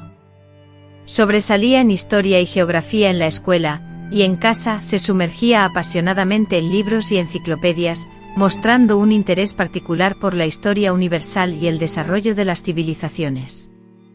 A los 10 años, tras fascinarse con las pirámides de Egipto y un sencillo circuito eléctrico que apenas lograba encender un LED, el niño había declarado su sueño: ser historiador. Será ahora, reflexionó Ana, llena de la férrea voluntad de brindarle a su hija Clara las oportunidades que ella nunca tuvo. Cada ahorro, cada moneda guardada, era un avance hacia ese objetivo. Ana expandió su pequeña tienda de artesanías y se lanzó a la creación de muñecas personalizadas, un campo descubierto por casualidad que le deparó un éxito sorprendente. Las madres de la apacible ciudad donde residían, enclavada en el interior, concurrían al taller de Ana para encargar muñecas singulares para sus hijas. Con el tiempo Ana contrató a más artesanas, invirtió en materiales de mayor calidad y transformó su humilde negocio de recuerdos en un taller reconocido en toda la región. No poseían riquezas, pero vivían con tranquilidad y seguridad, y Clara recibía una excelente educación. Clara podía disfrutar de los libros que tanto amaba y también de los materiales para sus creaciones artísticas. En las vacaciones realizaban pequeñas escapadas, un fin de semana en una finca campestre o una visita a parientes lejanos, a quienes Ana no veía desde hacía mucho tiempo. La figura del padre de Clara era un asunto del que apenas se hablaba, pero su ausencia se sentía como una sombra en cada rincón del hogar. Ana notaba a veces a Clara observando con curiosidad a los pocos hombres mayores que visitaban la casa, el proveedor de materiales, el electricista que arreglaba las máquinas de coser, como si buscara en ellos alguna característica del padre que nunca había conocido. En el año 2005, cuando Clara cumplió 14 años, un suceso imprevisto revivió recuerdos dolorosos. Se encontraban en el nuevo centro comercial de la ciudad, comprando pinceles y pinturas para un proyecto escolar, cuando Ana observó a una mujer sofisticada salir de una joyería. Con el cabello perfectamente recogido y una actitud que denotaba altivez, la mujer era inconfundible, era doña Elena. Ante la inesperada aparición, Ana sintió que la sangre abandonaba su rostro, quedándose petrificada. Tomando a Clara de la mano, la arrastró tras una columna, con el corazón latiéndole con fuerza en el pecho. «¿Qué ocurre, mamá?», preguntó Clara, alarmada por la repentina reacción. «Nada», respondió Ana, en un susurro. «Creí haber visto a alguien que conocí hace mucho tiempo. Mejor tomemos otro camino». En los días subsiguientes, Ana vivió sumida en la inquietud constante, temiendo que doña Elena la hubiera visto. Temía que reconociera en Clara los rasgos de su hijo, a quien Ana había apartado de su vida. Por precaución, evitó salir de casa tanto como pudo, encargando las compras a las artesanas del pueblo e inventando un dolor de cabeza para no asistir a un acto escolar. Poco a poco el miedo fue cediendo, al constatar que no había consecuencias inmediatas tras aquel fortuito encuentro. Tal vez no la habían reconocido, aquella muchacha alta y delgada, como la misma bebé que habían abandonado 14 años atrás. Quizás ya no sentían nada por ella, pero algo profundo había cambiado en el interior de Ana. La sola presencia de doña Elena, aun con su aura de poder e inalcanzable, despertó emociones que Ana creía extintas. No era amor, eso había muerto hacía mucho. Era algo más intrincado, rabia, mezclada con una extraña sensación de victoria. Había sobrevivido. Había criado a su hija sola, había forjado una vida, simple pero digna y honesta. Esa noche, mientras observaba a Clara absorta en sus dibujos sobre la mesa de la cocina, Ana tomó una decisión. El secreto que había guardado por 14 años se había vuelto demasiado pesado. Tal vez era el momento de empezar a revelar la verdad a su hija, no toda de golpe, no los detalles más dolorosos, pero lo suficiente para que supiera quién era realmente. No obstante, el destino tenía otros designios. Justo cuando Ana se preparaba para abordar esa conversación delicada, el pasado resurgió de una manera inesperada. El año 2006 se aproximaba, anunciando transformaciones cruciales para ambas. Clara estaba a punto de cumplir 16 años y los cambios en Tiago eran palpables, tanto que sus uniformes escolares parecían encogerse semestre tras semestre. Sus hombros se ensancharon, su voz se hizo más profunda y su parecido con el señor Ricardo se acentuaba con el tiempo. A veces, al verlo concentrado en sus libros, con el ceño fruncido por la atención, la imagen del pasado se materializaba ante sus ojos. La humilde tienda de abarrotes que alguna vez sustentó a la familia, ahora era un negocio de 2 pisos en el centro de la ciudad, con 12 empleados fijos. Y yo me había especializado en crear canastas de regalo personalizadas y en la venta de productos gourmet importados. Las familias más poderosas y adineradas de la región, aquellas que determinaban el rumbo social y económico, depositaban su confianza en nosotros para la selección y el envío de sus regalos más importantes, y con el tiempo, Nuestro nombre se convirtió en un sello de calidad y buen gusto, sinónimo de los productos más exclusivos y refinados. Gracias a la sólida posición financiera que habíamos alcanzado, pude proporcionarle a Tiago las oportunidades que yo, en mi juventud, solo podía soñar. Estudiaba en el colegio privado más prestigioso de la ciudad, recibía clases particulares de historia y filosofía, sus grandes pasiones, y participaba activamente en un club de debate cada fin de semana. Con tan solo 16 años, Tiago ya era capaz de hablar con fluidez y, después de tantos años, la idea de un encuentro era casi increíble. Le indiqué a Elisa que estaba ocupada con un cliente crucial y que, si podía esperar, la atendería en 20 minutos. Esos 20 minutos, sin embargo, se sintieron como una eternidad. Mis manos, que usualmente mantenían una firmeza al revisar los documentos, temblaban sutilmente. Cuando finalmente me despedí de Elisa y me dirigí a la recepción, sentí que caminaba hacia mi propio destino. Y allí estaba él, 17 años mayor, con el cabello plateado, más delgado de lo que recordaba, pero inconfundible. Elena, dijo mientras se ponía de pie al verme. Estás diferente. 17 años y eso era todo lo que tenía que decir, que estaba diferente. Enderecé mi espalda, alcé la barbilla y di gracias internamente por la ropa sobria y elegante que vestía, muy distinta a la de la joven insegura y con poca educación que él había conocido. ¿En qué puedo servirle, señor Ricardo?, pregunté con una voz sorprendentemente firme. Pareció desconcertado por mi frialdad. Podemos hablar en privado. Lo conduje a mi despacho en la parte trasera y cerré la puerta tras nosotros. Era un espacio reducido, pero la calidez se sentía en cada rincón, estanterías atestadas de libros y muestras de productos, y un escritorio impecablemente ordenado. El contraste con mi punto de partida era abrumador, un contraste que recordé vívidamente al salir de aquella casa con una maleta y 2 meses de sueldo. Miré a mi alrededor, maravillado. Estoy impresionado. Has construido algo admirable aquí. Respondí con sequedad, no ha sido fácil. Pero sospecho que no ha venido solo para elogiar mi negocio. ¿Qué desea, señor Ricardo? Él suspiró y el gesto de llevarse la mano a su cabello canoso, un tic nervioso que reconocí al instante, el mismo que Tiago utilizaba, me alertó. Recordé la escena en el parque unos meses atrás, cuando los había visto juntos. La imagen de ustedes dos me heló la sangre, así que nos había visto. Traté de ahogar la punzada de culpa, justificando que era una mera coincidencia, que aquel muchacho no podía ser. Hizo una pausa prolongada, visiblemente incapaz de expresarse, pero la verdad me golpeó. Esa mirada es mía, Elena. Es mi hijo, ¿verdad? 17 años de secretos, silencios y sacrificios que ella había llevado sola, y ahora él estaba ahí, confrontándola con la verdad, como si tuviera derecho a ello. Una ola de indignación, que había permanecido adormecida durante años, renació en Fernanda. ¿Ahora es tu hijo?, preguntó con la voz entrecortada por la emoción. Cuando ofreciste dinero para solucionar el problema, no te importó. Cuando permitiste que tu esposa me echara como a un animal, tampoco mostraste preocupación. Él desvió la mirada, incapaz de sostener la acusación. Cometí errores terribles, Fernanda. No hay un solo día en que no me arrepienta. Arrepentido, se burló ella con sarcasmo.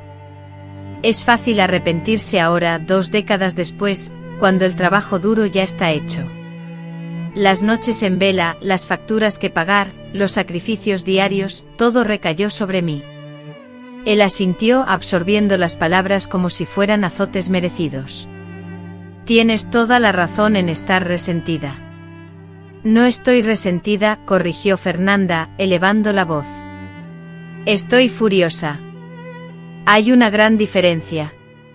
Un silencio opresivo se instaló entre ellos. Desde la ventana panorámica de la opulenta oficina, el ajetreo y el ruido ensordecedor de la avenida Paulista se percibían distantes, como si fueran de otro mundo, completamente ajenos al intenso conflicto emocional que se estaba librando en su interior. ¿Cómo se llama?, preguntó Arthur, rompiendo el silencio. Fernanda vaciló. Pronunciar el nombre de Miguel le resultaba una especie de rendición, una grieta en su coraza que no quería abrir. Después de una pausa, Miguel respondió: significa, ¿quién es como Dios? Una sonrisa teñida de melancolía se dibujó en el rostro surcado de arrugas de Artur. Un nombre hermoso. ¿Y cómo es él? ¿Qué le gusta hacer? La forma en que formuló la pregunta, no por cortesía, sino con un interés genuino, hizo que Fernanda se sintiera más relajada. Es inteligente, muy inteligente.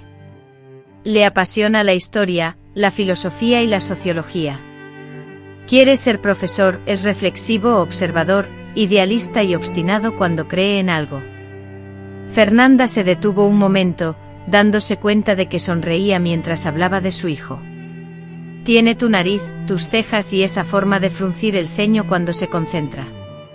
Artur escuchó cada palabra con avidez, como un náufrago que por fin encuentra agua en el desierto.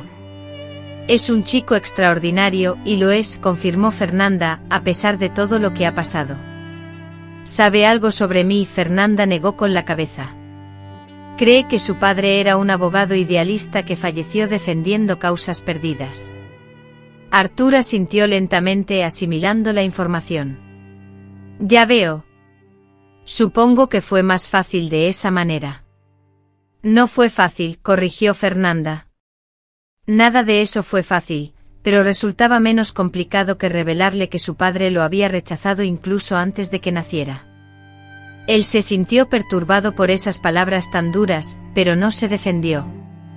Después de otra pausa prolongada, volvió a hablar con voz casi imperceptible. Me gustaría conocerlo. Esas palabras resonaron con fuerza en la oficina.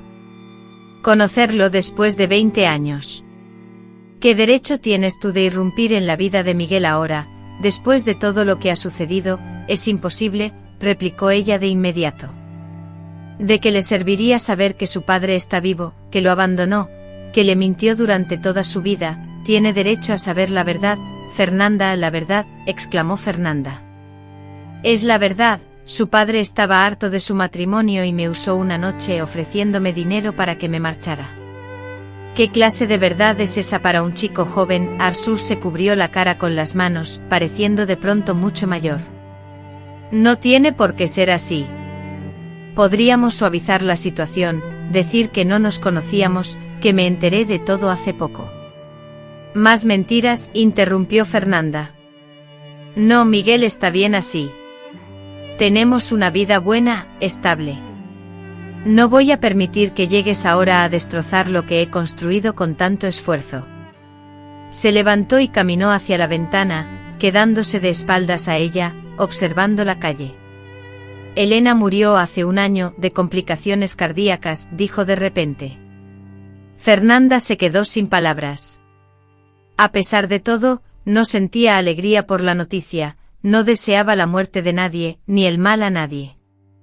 Pero la verdad es que no podía sentir pena por la mujer que tanto la había humillado y expulsado de su casa. Lo siento, expresó con cortesía, aunque no con verdadera emoción. En sus últimos días, continuó aún de espaldas a ella, habló constantemente de ti, de lo sucedido, del bebé.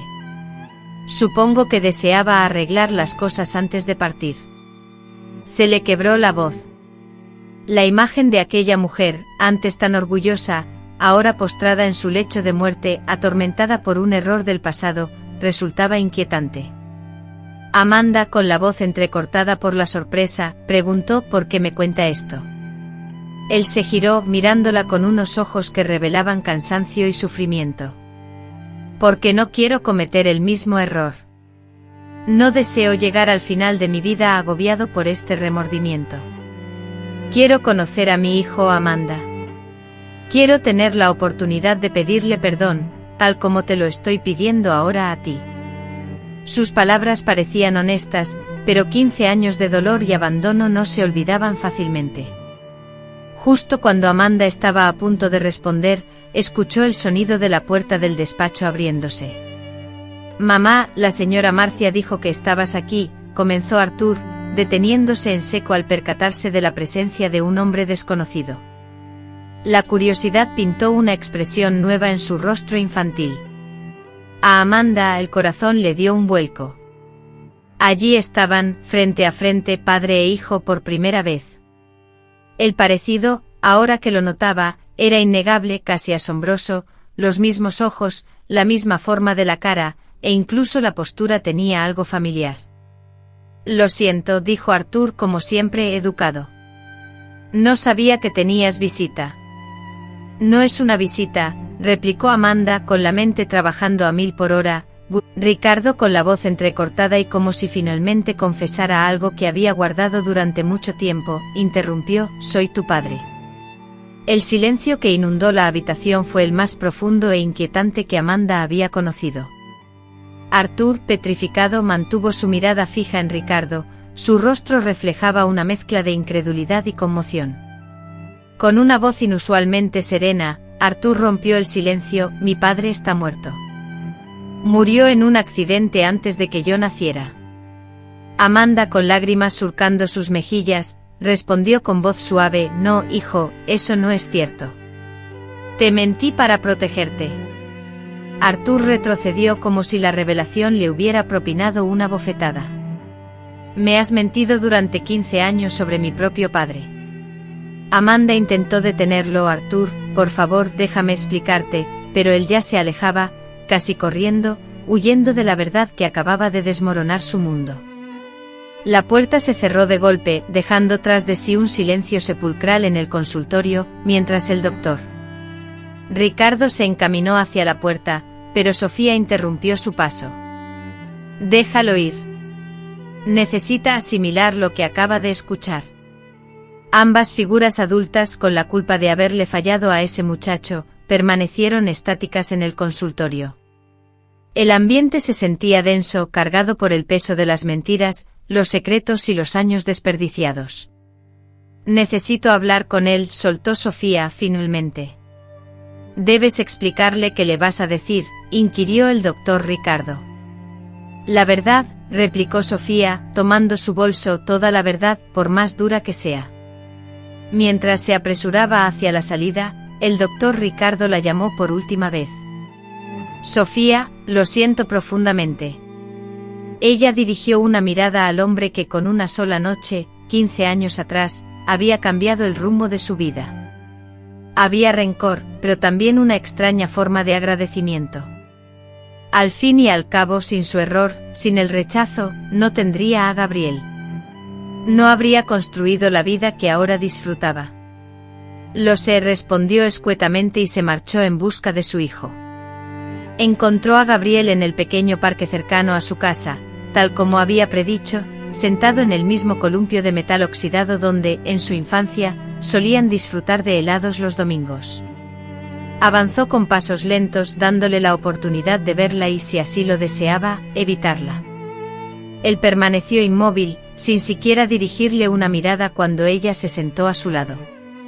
Su rostro, surcado por lágrimas silenciosas, reflejaba un dolor profundo. Sus ojos, idénticos a los de su padre, se perdían en un punto distante e inalcanzable. Después de un largo silencio, la voz de Gabriel, rota por la emoción, resonó en el aire: «¿Por qué me ocultaste esto, mamá?». El momento de la revelación, de la verdad absoluta, había llegado. Sofía inhaló profundamente y con voz firme aunque temblorosa, comenzó a relatar su historia, la historia que los unía, la historia de ambos. Rememoró a la joven e ingenua muchacha que había sido en aquella fatídica noche que transformó sus vidas, el rechazo que sufrió, el abandono, y los largos años de lucha en soledad. A medida que las palabras escapaban de sus labios, sintió como el peso de los secretos que había guardado durante tanto tiempo se desvanecía lentamente de sus hombros. Al recordar ciertos momentos del pasado, las lágrimas brotaron de sus ojos y Gabriel, conmovido, también se sintió embargado por la emoción. Cuando la historia llegó a su fin, el sol comenzaba a ocultarse, extendiendo largas sombras a través del parque, que ahora se encontraba en un silencio sepulcral. Después de una pausa prolongada, Gabriel rompió el silencio, preguntándose por qué esa persona había reaparecido en sus vidas.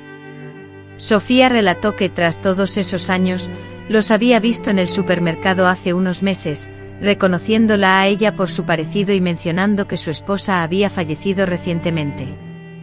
Quizás, añadió, esa pérdida lo había llevado a reflexionar sobre su vida y los errores del pasado. Gabriel, asintiendo lentamente, intentaba asimilar toda la información. ¿Qué es lo que quiere de nosotros, de mí?, inquirió. Sofía, con sinceridad, respondió, nada de ti. De ti, que busca una oportunidad para conocerte, para quizá integrarse en tu vida de alguna manera. Tras una larga pausa, Gabriel la miró fijamente a los ojos y preguntó, ¿y tú qué opinas? Sofía, después de un momento de reflexión, contestó, creo que es tu decisión, Gabriel, no la mía. Tienes todo el derecho a negárselo, tal como él nos negó a nosotros. Igualmente tienes el derecho de permitirle formar parte de tu vida. Apoyaré tu decisión, sin importar cuál sea. Después de un prolongado silencio, con el rostro juvenil de Gabriel surcado por una madurez que entristecía a Sofía, finalmente rompió el silencio, necesito tiempo para asimilarlo. Sofía, estrechando la mano de Gabriel con firmeza, le aseguró, todo el tiempo que necesites. Siempre estaré aquí. Juntos emprendieron el camino a casa. El silencio que los envolvía ya no era tenso, sino reflexivo. Ese día, un cambio profundo había alterado su relación. El muchacho a quien había criado comenzaba a verla no solo como su madre, sino como una mujer que había combatido, se había equivocado, había ocultado verdades y, sobre todo, había sobrevivido. En las semanas siguientes, Gabriel experimentó una montaña rusa de emociones, ira, curiosidad y confusión. Algunos días el resentimiento por las mentiras del pasado lo mantenía distante, evitando cualquier conversación. Otros la asediaba con preguntas incesantes sobre el doctor Ricardo, indagando sobre su personalidad, sobre aquella fatídica noche y sobre los meses de embarazo. Un mes después, la verdad completa salió a la luz y Gabriel tomó una decisión trascendental. Samuel quería reunirse con Ricardo, no para perdonarlo ni aceptarlo de inmediato, sino para entenderlo mejor. Deseaba descubrir, por sí mismo, qué clase de persona era aquel hombre que lo había traído al mundo y luego se había alejado. Tengo preguntas que solo él puede responder, le había dicho. La cita fue programada para un miércoles en un bistró tranquilo y poco concurrido del vecindario. Le ofrecí acompañarlo, pero Samuel, con amabilidad, se negó. Necesito hacer esto solo, mamá. Ese miércoles, mientras esperaba en casa, revisando el reloj con frecuencia, sentía que perdía algo valioso, no a mi hijo, sabía que nuestro lazo era inquebrantable, sino la exclusividad de nuestra relación, la pequeña familia de dos que habíamos creado, desafiando todas las expectativas. Samuel volvió 3 horas después, con una expresión en el rostro que no podía descifrar. Samuel, sentado junto a mí en el porche, me contó minuciosamente la conversación que había tenido con Ricardo, la franqueza con la que Ricardo había reconocido sus errores, las lágrimas con las que había implorado perdón y el relato detallado de su vida durante los últimos 18 años. Describió su exitosa carrera profesional, aunque marcada por una profunda ausencia en muchos ámbitos. Samuel finalizó diciéndome que Ricardo anhelaba verme de nuevo, deseaba conocerme mejor y le había preguntado si yo también estaría dispuesta a hablar con él en algún momento. Aunque la idea de sentarme a conversar civilizadamente con Ricardo, de abordar el pasado como adultos, parecía impensable hasta hacía poco, algo había cambiado en mí. Sentía que el rencor que había cargado durante tantos años comenzaba a ser superfluo. Quizás, respondí, el camino que se abría ante nosotros no estaría exento de dificultades, habría momentos de tensión, de reaparición del resentimiento y de dudas sobre las verdaderas intenciones de Ricardo. Pero a pesar de todo, también se experimentó un proceso de reconciliación, comprensión mutua y, eventualmente, se logró establecer una cierta paz interna. Deseo compartir con ustedes, en la parte final de esta historia, este viaje de perdón y aceptación, un secreto guardado celosamente durante muchos años que finalmente encontró su voz. Una verdad liberadora que involucró a 3 personas unidas por una fatídica noche de errores y sus consecuencias, y que lograron encontrar la manera de superar el dolor y alcanzar una especie de redención. Los meses posteriores a la revelación fueron como adentrarse en aguas desconocidas, sin ningún mapa ni guía. Nuestra pequeña familia, compuesta por 2 personas que habían vivido en perfecta armonía durante 18 años, tuvo que adaptarse a una nueva realidad marcada por la presencia de un tercer elemento, Ricardo, el padre biológico de Samuel, una figura del pasado que ahora irrumpía en nuestras vidas. Samuel comenzó a verlo periódicamente, inicialmente una vez al mes y posteriormente cada 15 días. Durante 18 años, la única familia que Samuel conoció fue la mía, incluyendo a mis padres, quienes vivían en el interior y a quienes visitábamos de vez en cuando, y algunos primos lejanos. De pronto se encontraba con un padre, abuelos que habían fallecido, tíos, primos, todo un linaje del cual no podía permitirme mezclar mis propios sentimientos.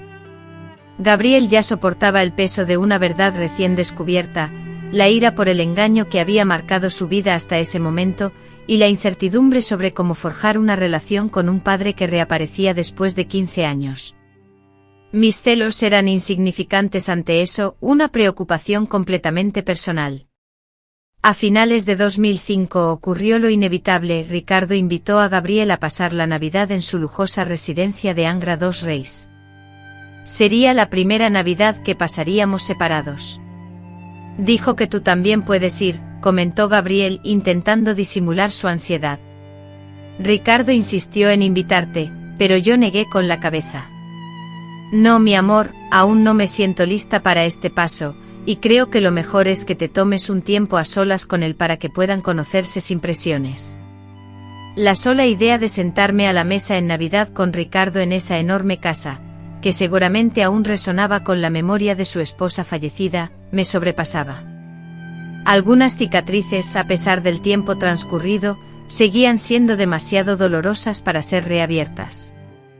Aquella Navidad la pasé sola, preparando una modesta cena que apenas pude disfrutar, observando la silla vacía que solía ocupar Gabriel. Por primera vez en años me permití llorar sin reservas, no solo por la soledad del momento, sino también por todo lo que había vivido, por la soñadora que fui, por el amor que confundí con el interés, por la vida que podría haber sido diferente si las decisiones hubieran sido otras. Gabriel volvió a la mañana siguiente lleno de alegría, con regalos y anécdotas. Ricardo, por su parte, había mandado decorar un gigantesco árbol de Navidad por profesionales. Para la cena navideña, Ricardo preparó un opulento banquete con alimentos exóticos traídos de otros países. Invitó a un grupo selecto de amigos, todos ellos hombres de negocios exitosos, y a los hijos de estos, quienes se encontraban realizando carreras prometedoras en el extranjero. Luego les mostró álbumes familiares, revelando fotografías de sus antepasados que Gabriel, su hijo, nunca había tenido la oportunidad de conocer. Ricardo se emocionó hasta las lágrimas al abrir el regalo que le di. Mi hijo Gabriel, aún un poco confundido, me miraba. Era un simple kit de astronomía que había comprado en una tienda, nada extraordinario, pero para él era algo muy especial. Comprendiendo la situación, le expliqué que ese era el primer regalo de Navidad que recibía de su hijo. A principios del año 2006, Ricardo sufrió un episodio de laberintitis, una enfermedad que, aunque no era grave y solo requirió una breve hospitalización, cambió por completo la dinámica familiar. Durante su estancia en el hospital, Gabriel lo visitaba diariamente, llevándole sus libros favoritos, contándole los acontecimientos del colegio y permaneciendo a su lado, como el hijo que nunca pudo ser en su niñez. Parece tan frágil, comentó Gabriel, al volver del hospital una de esas noches.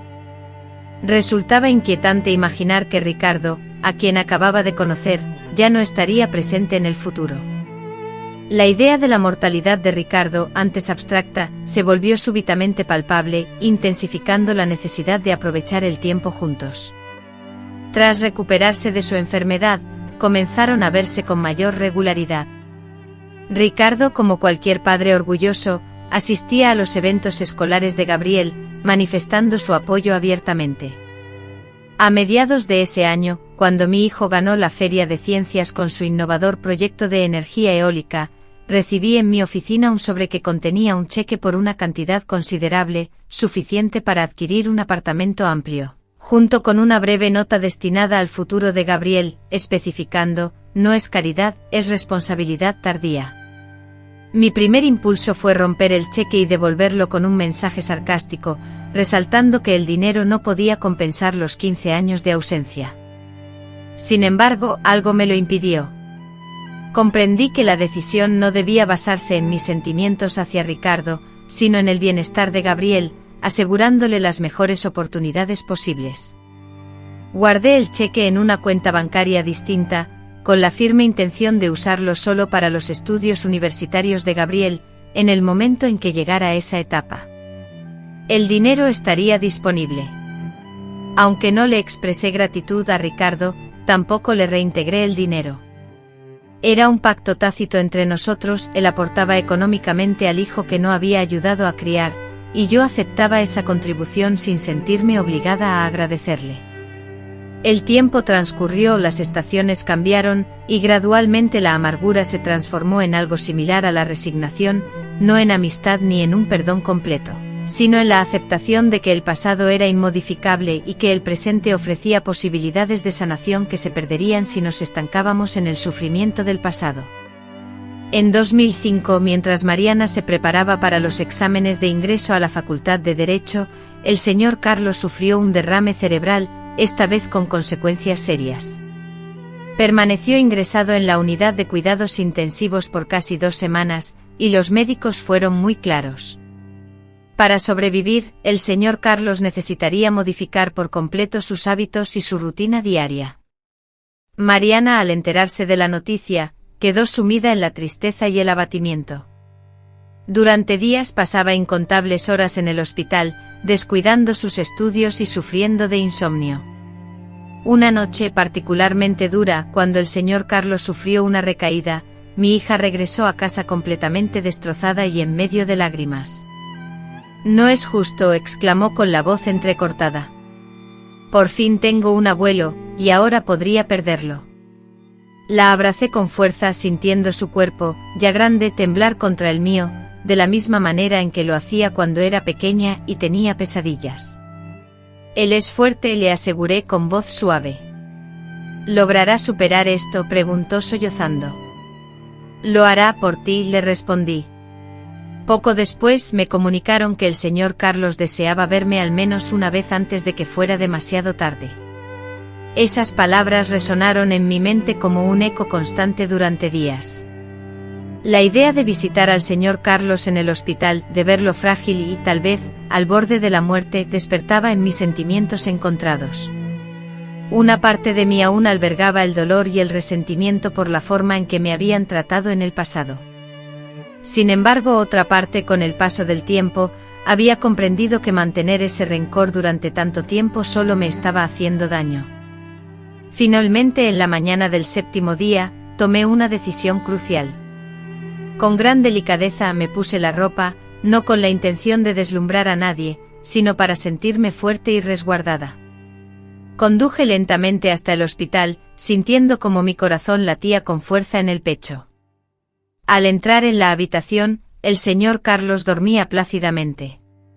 En la cama del hospital, rodeado de cables y monitores, parecía mucho más frágil, su rostro pálido y surcado por arrugas profundas que antes, cuando lo conocí, no estaban. Me senté en la silla junto a la cama, contemplando a ese hombre que había transformado mi vida de maneras que nunca habría podido prever.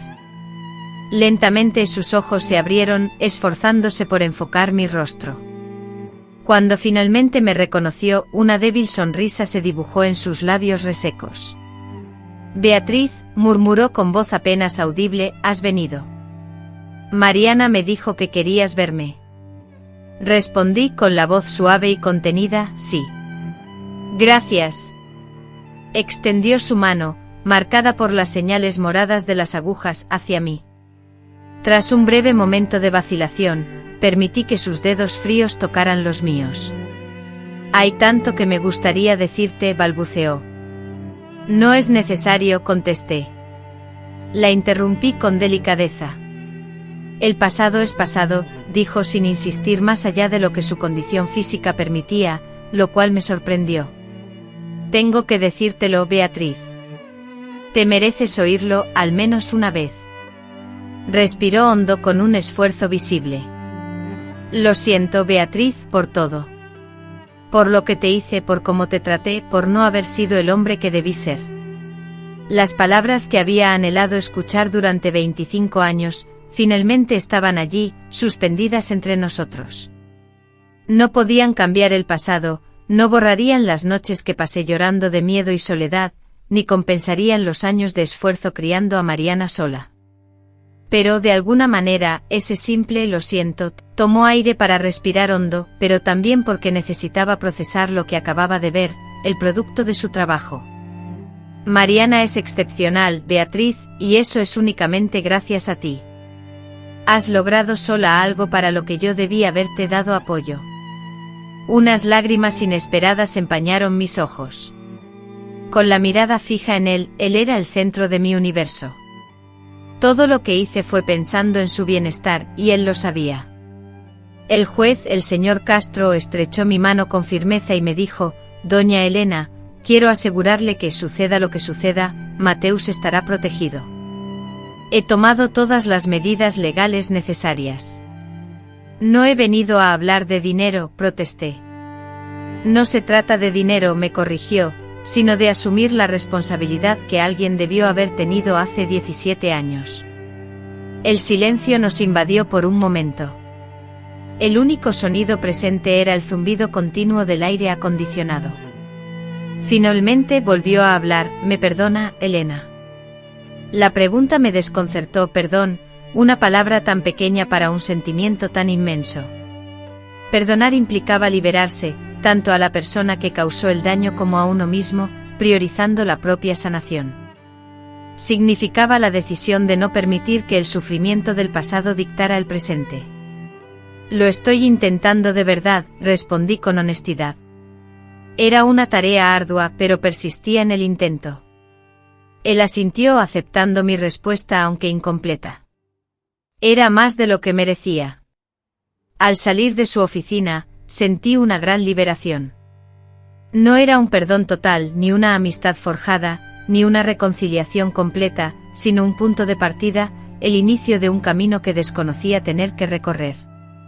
Sorprendentemente el señor Castro sobrevivió cumpliendo estrictamente con las indicaciones médicas, abandonando su profesión y modificando por completo sus hábitos. Su recuperación fue lenta pero constante. En 6 meses, se encontraba lo suficientemente bien como para asistir a la graduación de Mateus en la escuela secundaria. Fue desconcertante encontrarlo al señor Castro sentado a unas filas detrás de mí en el auditorio, visiblemente orgulloso y aplaudiendo cuando Mateus, nuestro hijo, fue reconocido con el premio al mejor estudiante de literatura. La situación se volvió aún más inusual después de la ceremonia, cuando inevitablemente nos reunimos junto a Mateus para las fotografías. ¿Podemos tomarnos una foto los tres juntos?, preguntó mi hijo con los ojos llenos de ilusión y expectación.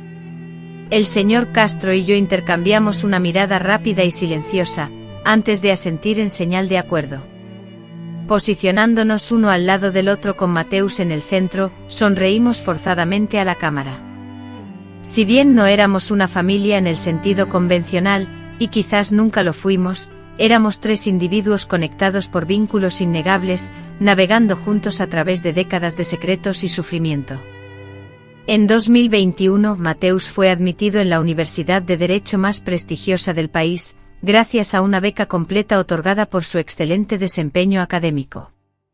La suma de dinero que el señor Castro había reservado para él permaneció intacta. En una de las escasas cenas que compartíamos ya con Mateus en la universidad, el señor Castro, visiblemente emocionado, comentó que Mateus había insistido en labrarse su propio camino, sin aprovecharse de las influencias o la posición de su padre. Estoy muy orgulloso de él, dijo. Recordé entonces que Mateus tenía la determinación, la fuerza y los ojos de Elena, mi difunta esposa, permitiéndome esbozar una leve sonrisa, y también su vehemencia en los debates. Con el tiempo una amistad cautelosa, desprovista de pretensiones sobre un pasado inexistente, comenzó a surgir entre nosotros, cimentada en el amor que compartíamos por Mateus y en el respeto que, a pesar de todo, habíamos desarrollado. En 2025, cuando Mateus se graduó en Derecho, ambos estuvimos presentes, aplaudiendo hasta que nos dolieron las manos. A sus 23 años, era un joven brillante con ofertas de empleo de importantes despachos. El señor Castro, ya con 75 años, el cabello completamente blanco y movimientos más lentos, no pudo evitar que las lágrimas de orgullo surcaran su rostro.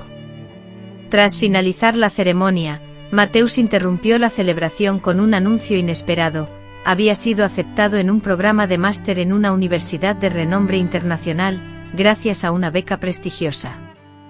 «Los voy a extrañar mucho a ambos», nos dijo estrechándonos en un abrazo. «Pero es una oportunidad única en la vida». Tragándome las lágrimas, me esforcé por mantener la compostura, decidida a no empañar ese momento de alegría con tristeza. «Estamos muy orgullosos de ti, hijo», le dije sintiendo un nudo en la garganta. El señor Castro asintió con la voz visiblemente emocionada. En los años siguientes, Mateus forjó una exitosa carrera profesional en el extranjero, y sus regresos a Brasil eran esporádicos. En sus contadas visitas, aprovechando las vacaciones y festividades importantes, Luisa siempre se aseguraba de dedicar tiempo a sus dos padres, dividiendo su atención entre mí y el doctor Ricardo. En 2003, recibí una llamada de Felipe. Su voz, inusualmente seria, me heló la sangre. «Mamá, papá está muy enfermo. Tiene cáncer avanzado y los médicos le dan pocos meses de vida». La noticia me golpeó con fuerza, provocando una punzada de dolor en mi corazón. «Hijo mío, lamento mucho tener que decirte esto. ¿Cuándo planeas llegar? Estoy preparándome para tomar el próximo vuelo, pero antes, Felipe me ha pedido que hable contigo, insistiendo en que es algo urgente». Esa misma tarde visité al doctor Ricardo. Su casa, que antes era majestuosa, ahora parecía empequeñecerse ante su enfermedad. Él mismo, irreconocible, se había consumido, delgado, frágil, apenas un reflejo del hombre que conocí. «Beatriz», me dijo al verme entrar. «Gracias por venir». Me senté junto a su cama, notando los medicamentos sobre la mesita, el tanque de oxígeno a su lado, evidencias claras de una batalla que estaba perdiendo. «Felipe me comentó que querías verme», le dije con suavidad. «Sí», respondió, respirando con dificultad. «Necesito preguntarte algo muy importante». Esperé pacientemente observando su rostro surcado de arrugas, marcado por el paso del tiempo y la enfermedad. Cuántas vidas habíamos vivido desde aquella noche de 1973, cuántas versiones diferentes de nosotros mismos habíamos sido. Con la respiración entrecortada y una tos dificultosa, me pidió que me quedara con él hasta el final, junto con Felipe. Suplicó: «No quiero morir solo, Beatriz». La solicitud me tomó por sorpresa. Quedarme a su lado, acompañándolo en sus últimos momentos, esa cercanía parecía chocar con la complejidad de nuestra relación pasada. Confundida, pregunté por qué. Con simpleza respondió: «Porque eres la única que conoce toda mi vida. La única que ha visto lo peor de mí, y, aún así, encontró una forma de perdonarme. Y porque quiero partir de este mundo en paz contigo». Contemplé a ese hombre tan distinto al joven médico arrogante que me había seducido y luego abandonado. 30 años habían transcurrido, transformándonos en individuos diferentes. Él, un anciano enfrentándose a la muerte; yo, una mujer madura que, a pesar de las dificultades, había logrado construir una vida plena. Sorprendiéndome, prometí: «Me quedaré. Estaré aquí cuando llegue el momento». Felipe se unió a nosotros 2 días después. En las semanas que siguieron, nos relevábamos junto al doctor Ricardo, observando cómo su salud se deterioraba gradualmente. Le brindábamos todo el apoyo emocional que podíamos en sus momentos de sufrimiento. Era un encuentro familiar insólito, uno que ninguno de nosotros había previsto, pero que el destino, con su peculiar sentido del humor, había orquestado. Una noche de noviembre de 2003, mientras Felipe descansaba en la habitación contigua, me quedé sola con el doctor Ricardo. Aunque lúcido, era evidente que se aproximaba el final. Tomé su mano helada, dándome cuenta de cómo se habían invertido los roles. Ahora era yo quien le ofrecía consuelo en sus últimos instantes. Beatriz, susurró con voz casi imperceptible. Tenías razón en que, pregunté inclinándome para escucharlo con atención. Sobre sus labios resecos una débil sonrisa se dibujó y murmuró, sobre todo, que Felipe es una bendición, sobre la fuerza que tienes dentro de ti, sobre que mereces más de lo que te di. Lágrimas silenciosas recorrieron mi rostro, pero no eran lágrimas de dolor ni de ira. Miguel, al notar mi mano temblorosa, me preguntó con preocupación, «Abuela, ¿te encuentras bien?». Le respondí sintiendo la certeza en mis palabras, «Sí, estoy en paz».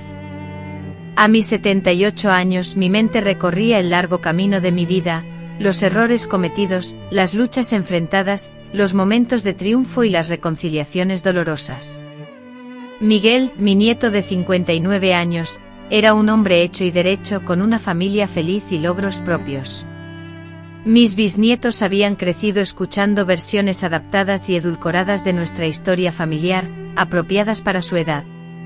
Pensé que tal vez en el futuro, cuando fueran más maduros, les contaría la historia completa, con todas sus complejidades y los detalles que la enriquecían. ¿Qué había aprendido en todos estos años? He comprendido que los errores no definen una vida completa, ni la mía ni la de Federico. El perdón no es un acto puntual, sino un proceso constante, a menudo difícil e inacabado. Las familias existen en una variedad de formas y tamaños, algunas unidas por lazos de sangre, otras por el amor, e incluso algunas formadas tras la sanación tardía de heridas profundas. Sobre todo he aprendido que todos somos seres humanos con imperfecciones, capaces tanto de causar un gran sufrimiento como de sanar heridas que parecen imposibles de curar. Nuestra historia, la mía, la de Federico y la de Miguel, no es un cuento de hadas, sino una historia real con sus momentos sombríos y luminosos, sus defectos y sus redenciones. Si estás leyendo esto y sientes una carga de resentimiento muy pesada, un dolor que parece insuperable, recuerda que el perdón no es por el otro, sino por ti mismo. Yo mismo cargué con mi ira durante 16 largos años, permitiendo que afectara cada aspecto de mi vida. Fue al liberarme por completo de esa pesada carga que logré avanzar verdaderamente. Agradezco profundamente tu compañía en este recorrido, y valoro cada recuerdo compartido. Si esta historia te ha conmovido, te invito a darle a me gusta, suscribirte al canal para no perderte futuros contenidos y compartirla con aquellas personas que podrían encontrar consuelo o inspiración en ella. Recuerda siempre que nuestras cicatrices, lejos de ser solo símbolos de dolor, son valiosas narraciones de nuestra capacidad para superar las adversidades.